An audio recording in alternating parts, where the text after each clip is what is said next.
it's way off here. Let's see if we can fix this up here. What it is back here the hinge is off its set post. So let's see. We'll undo the set screw and then untwist the screw that's in here. It looks like it fell all the way through. There we go. And what it has is this pin in the back. What you do is redo this through here. Twist it in far enough so that we can slide the pin under.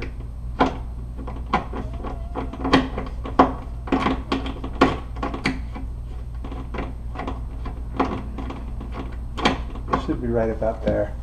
Now we need to slide it into the whole deal, into the whole track.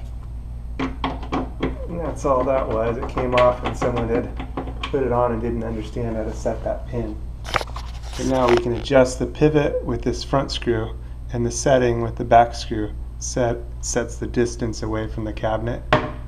And we definitely need to adjust our pivot out.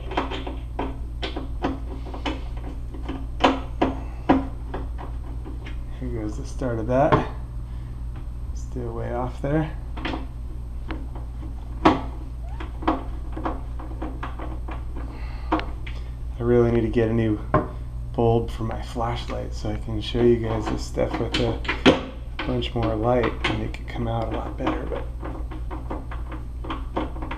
oh well. There it is. Looks like on this one we can adjust the bottom pivot a little bit to make these meet up closer. It's not too bad. Let's see. There we go. It looks good. Nice and even. Good to go.